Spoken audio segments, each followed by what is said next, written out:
ठाणे जिल्ह्यातील रुग्णांची आरोग्य सेवा बळकट करण्याचं काम ठाणे शहरातील विठ्ठल सायण्णा रुग्णालय म्हणजेच सिव्हिल रुग्णालय गेल्या अनेक वर्षांपासून पार पाडत आहे। याच सिव्हिल रुग्णालयाचं आता पुनर्बांधणीचं काम सध्या सुरू आहे। जुनं सिव्हिल रुग्णालय तात्पुरत्या स्वरूपात ठाण्यातच दुसऱ्या ठिकाणी हलवण्यात आले। जुन्या सिव्हिल रुग्णालयाचं अत्याधुनिक पद्धतीनं बांधकाम करण्यात येणार असून 900 खाटांचं हे रुग्णालय असणार आहे। त्याचबरोबर एअर रुग्णवाहिका देखील उपलब्ध असणार आहे। सध्या या रुग्णालयाचं काम जलद गतीनं सुरू आहे। त्याच गतीनं जर रुग्णालयाचं काम सुरू राहिलं तर येत्या सप्टेंबर किंवा ऑक्टोबरपर्यंत या रुग्णालयाचं काम नक्कीच पूर्ण होईल अशी माहिती जिल्हा शल्य चिकित्सक डॉक्टर कैलास पवार यांनी दिली आहे। मोठ्या प्रमाणात सुरू आहे, परंतु सर्वच ठाणेकर नागरिकांना प्रतीक्षा आहे की नेमकं ते सिव्हिल रुग्णालय केव्हा सुरू होणार आणि कशा प्रकारचं हे नवं सिव्हिल रुग्णालय असणार आहे। अपेक्षाप्रमाणे सप्टेंबर ऑक्टोबरपर्यंत त्याचं बांधकाम कंप्लीट होईल अशी अपेक्षा आहे। आताही आम्ही डॉक्टरची बिल्डर आणि आर्किटेक्ट यांची मीटिंग आत्ताही चालू आहे। आमची धडपड एक की सायमल्टेनियस आता जवळपास 7 फ्लोअरचे स्लॅब पडून झालेले आहेत, 2 बेसमेंट, 1 ग्राउंड आणि वरती 4 फ्लोअर, आणि काम ज्या पद्धतीने चालू आहे त्या पद्धतीने वाटतं की सप्टेंबर ऑक्टोबरपर्यंत हे काम संपायला पाहिजे। आणि आम्ही सायमल्टेनियस ही आमची धडपड आहे की याच्यामध्ये ज्या गोष्टी सायमल्टेनियसली काम करून घ्यायचं, CT scan, PET scan, radiotherapy unit, MRIचं युनिट, ऑपरेशन थिएटर्स, डिलिव्हरीच्या रूम्स, ह्या परमानंट जे स्ट्रक्चर्स आहेत ते आत्ताच सायमल्टेनियस काम चालू असतानाच करून घ्यायचं। नंतर फक्त जेव्हा हॉस्पिटल पूर्ण शक्तीने होईल तेव्हा फक्त बेडसाईड लॉकर आणि फर्निचर आणायची गरज पडायला पाहिजे। ह्या पद्धतीने आपण काम करतो जेणेकरून लवकरात लवकर 2024मध्येच हा हॉस्पिटल लोकांच्या सेवेसाठी उपलब्ध होऊ शकेल, एवढं आमच्या परीने आम्ही प्रयत्न करतो आहे। आणि त्या पद्धतीने आत्तापर्यंत जे चालू आहे त्या पद्धतीने नक्कीच वाटतं की आपण 2024मध्येच सप्टेंबर ऑक्टोबरपर्यंत आपण या हॉस्पिटलला पुन्हा आम्ही तिथे शिफ्ट करू अशी आशा आहे, अपेक्षा आहे, आणि त्या पद्धतीनेच आम्ही काम करतो आहे।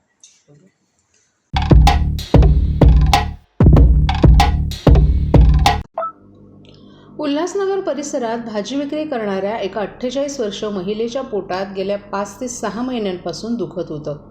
परिस्थिती गरीब असल्यामुळे खाजगी रुग्णालयात उपचार करणं आवाक्याबाहेर होतं, त्यामुळे दुखण्याकडे तिने दुर्लक्ष केलं। जानेवारीच्या पहिल्या आठवड्यात उपचारासाठी उल्हासनगर येथील सरकारी रुग्णालयात तिला दाखल केलं। त्यानंतर 20 जानेवारी रोजी पुढील उपचारासाठी तिला सिव्हिल रुग्णालयात दाखल करण्यात आलं। यावेळी रुग्णालयाचे जिल्हा शल्य चिकित्सक डॉक्टर कैलास पवार आणि अतिरिक्त जिल्हा शल्य चिकित्सक डॉक्टर धीरज महांगडे यांच्या मार्गदर्शनाखाली या महिलेची शस्त्रक्रिया करून तिच्या पोटातील सुमारे 10 किलो वजनाचा पाण्यानं भरलेला मांसाचा गोळा बाहेर काढण्यात आलाय, अशी माहिती स्त्रीरोग तज्ज्ञ डॉक्टर श्रेया शेळके यांनी दिली आहे। महिलेच्या गर्भाशय पिशवीची सोनोग्राफी आणि CT स्कॅन केल्यानंतर तिच्या पोटात पाण्यानं भरलेला मांसाचा गोळा असल्याचं स्पष्ट झालं होतं। त्यामुळे शस्त्रक्रिया थोडी अवघड होती, परंतु रुग्णालयाच्या निष्णात डॉक्टरांनी ही शस्त्रक्रिया यशस्वी केली। सुमारे 2 तासांच्या प्रयत्नांनी हा गोळा बाहेर काढण्यात आला। ही शस्त्रक्रिया यशस्वी करण्यासाठी स्त्रीरोगतज्ञ डॉक्टर श्रेया शेळके, भूलतज्ञ डॉक्टर प्रियंका महांगडे आणि कर्मचाऱ्यांनीही अथक परिश्रम घेतले। महिलेच्या पोटातील मांसाचा गोळा शरीरातील काही बदलांमुळे होतो। पोटात सारखं दुखणं, अपचन, नैसर्गिक विधी करताना त्रास आदी लक्षणं यामध्ये आढळतात। काही वेळा हा गोळा कर्करोगाचाही असू शकतो, त्यामुळे या गोळ्याची तपासणी करण्यासाठी वैद्यकीय प्रयोगशाळेत पाठवलं असल्याची माहिती जिल्हा शल्य चिकित्सक डॉक्टर कैलास पवार यांनी दिली आहे। ऑपरेशन होतं आणि काय नेमकं त्या महिलेच्या पोटातून काढण्यात आलेलं आहे? एक 48 वर्षाची महिला ती भाजी विक्रीचं काम करते स्मॉल स्केलवर, आणि तिला काही दिवसापासून त्रास त्यांनी डॉक्टरला दाखवत होती। टेम्पररी ट्रीटमेंट घेऊन रिलीफ मिळत होत थोडाफार, तर तो काही दिवसानंतर तिचं लघवी बंद व्हायला लागली आणि संडासाला पण त्रास व्हायला लागला तिला। तर ती आमच्याकडे डॉक्टरकडे अप्रोच झाली, मग ते सोनोग्राफी वगैरे केलं। सोनोग्राफीमध्ये पोटात काहीतरी मोठी गाठ आहे ते आमच्या डॉक्टरांच्या लक्षात आलं। त्याच्यानंतर सगळे इन्व्हेस्टिगेशन वगैरे केलं। एक तर ती बाई 48 वर्षाची, पोस्ट मेनोपॉजल, पाळी थांबलेली आहे, आणि तिला डायबिटीज आहे हेवी, आणि हायपोथायरॉइडिझम पण होता। त्यामुळे अशा केसमध्ये खूप कॉम्प्लिकेटेड वाटत होतं केस, परंतु आम्ही आमचे गायनेकोलॉजिस्ट, आमचे ॲडिशनल सिव्हिल सर्जन डॉक्टर महागडे, आमचे श्रेया गायनेकोलॉजिस्ट डॉक्टर आणि बाकीचे लोक आम्ही सगळे बसलो आणि त्या गोष्टीवर डिस्कस करत होतो की काय करता येईल कसं। आणि डॉक्टर प्रियंका महागडे यांचं सजेशन घेतलं. बाकी सगळ्या डॉक्टरची टीम बसली, सर्जन्स वगैरे सगळं, आणि डिसाईड केलं की आपण ऑपरेट करूया. कारण एकंदरीत सोनोग्राफी सिटी स्कॅनवरून तो गोळा खूपच मोठा असं वाटत होतं आणि पहिली एक भीती होती की कॅन्सरचं पण असू शकेल. तर पेशंटला कॉन्फिडन्समध्ये घेतलं. खूप गरीब पेशंट आहे, खर्च करू शकत होती. बाहेर तिला जवळपास 3-4 लाख रुपये खर्च येणार होता.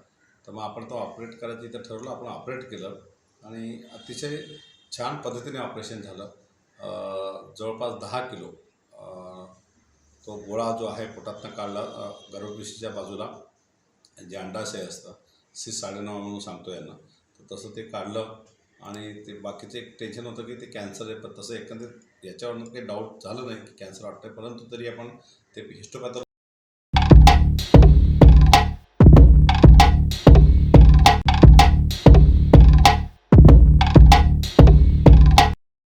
ठाणेकर मालमत्ता करदात्यांसाठी करातील व्याज माफी अभय योजना 31 डिसेंबर 2023 पर्यंत मालमत्ता करावरील 100% व्याज माफ. तसेच 1 जानेवारी ते 15 जानेवारी 2024 या कालावधीमध्ये मालमत्ता करावरील 75% व्याज माफ.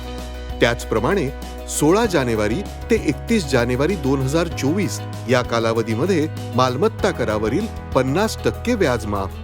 तरी सदर व्याज माफीच्या अभय योजनेचा ठाणेकर करदात्यांनी लाभ घ्यावा.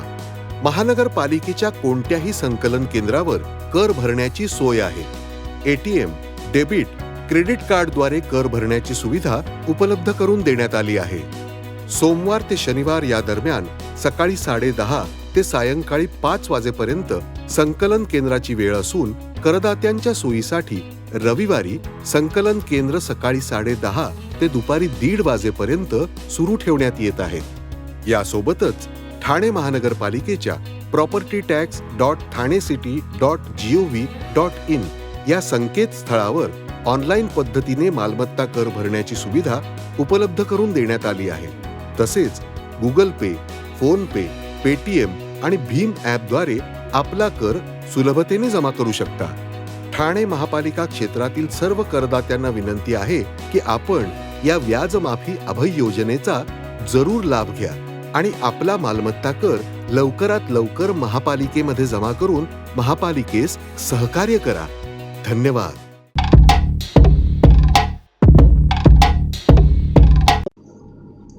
मैत्रीच्या नावाखाली ठाण्यातील एका 42 वर्ष विवाहितेवर बलात्कार करून तिला ब्लॅकमेल आणि मारहाण करणारा राकेश दामोदर साधवानी राहणार उल्हासनगर या आरोपीला ठाण्यातील काही नागरिकांनी ठाण्याच्या जिल्हा शासकीय रुग्णालयाच्या आवारात चांगला चोप दिलाय. त्यानंतर त्याला नौपाडा पोलिसांच्या हवाली केले. या आरोपीला अटक केल्याची माहिती वरिष्ठ पोलीस निरीक्षक रवींद्र क्षीरसागर यांनी दिली आहे. ठाण्यात राहणारी ही महिला उल्हासनगरमध्ये नोकरीला आहे. तिथेच राकेशबरोबर या पीडितेची ओळख झाली. सुरुवातीला त्याने तिच्याबरोबर मैत्रीचा बहाणा केला. त्यानंतर त्यानं तिच्यावर बलात्कार केला. त्याच्या या अत्याचाराला तिने तीव्र विरोध केल्यानंतर त्याने तिचे अश्लील फोटो आणि तिचा पती आणि मुलाला पाठवले आणि तिला मारहाणही केली. या सर्वच प्रकाराला कंटाळून तिने काही दिवसांपूर्वीच आत्महत्येचा प्रयत्नही केला होता. तिच्या पतीनं तिला विश्वासात घेत राकेश विरोधात अखेर 1 फेब्रुवारी रोजी बलात्कार, विनयभंग आणि मारहाण तसंच धमकी देण्याचा गुन्हा दाखल केलाय. या प्रकारानंतरही राकेश ठाणे जिल्हा रुग्णालय परिसरात मोकाट फिरत असल्याचं ठाण्यातील काही नागरिकांना दिसलं. या नागरिकांसह भारतीय मराठा महासंघाचे ठाणे शहराध्यक्ष महेश मोरे तसंच इतरांनी त्याला गुरुवारी दुपारी 4 वाजण्याच्या सुमारास चांगला चोप दिलाय. त्यानंतर नागरिकांनीच त्याला नौपाडा पोलिसांच्या स्वाधीन केले.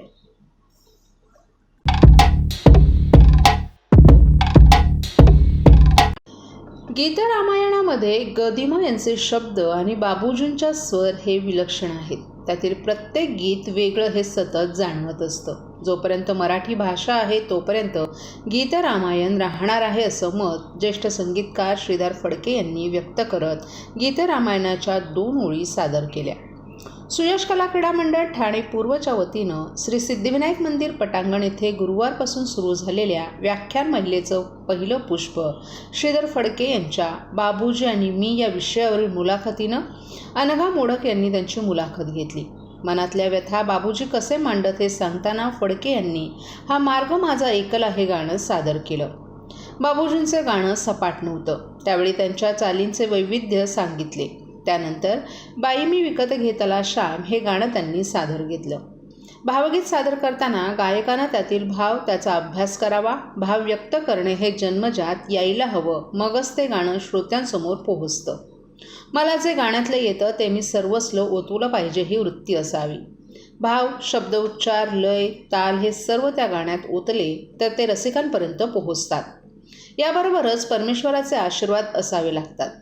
संगीतकार चाली कशा बांधतात हे सांगताना फडके यांनी मराठीत आधी शब्द आणि मग चाल असते, परंतु हिंदीत आधी चाल मग शब्द यावरून त्यांनी फुलले रे क्षण माझे फुलले रे हे गाणं सादर केलं. आम्ही संगीतकार गाणी तयार करतो, पण ते किती लोकप्रिय होईल हे माहीत नसतं. शेवटी परमेश्वराची साथ लागते. त्यानंतर त्यांनी ऋतू हिरवा ऋतू बरवा हे गाणंही सादर केलं. आपण जेव्हा गाण्याला चाल देतो तेव्हा ती आधी आपल्या मनाला पटली तरच आपण त्याची रेकॉर्डिंग करतो, अन्यथा ती चाल आपण करत नाही. सुदैवानं आपल्याला चांगल्या गायकांसोबत काम करण्याची संधी मिळाली हे सांगतानाच त्यांनी आशा भोसले, सुरेश वाडकर, कविता कृष्णमूर्ती, अनुराधा पौडवाल, शंकर महादेवन, आरती अंकलीकर यांचाही आवर्जून उल्लेख केला.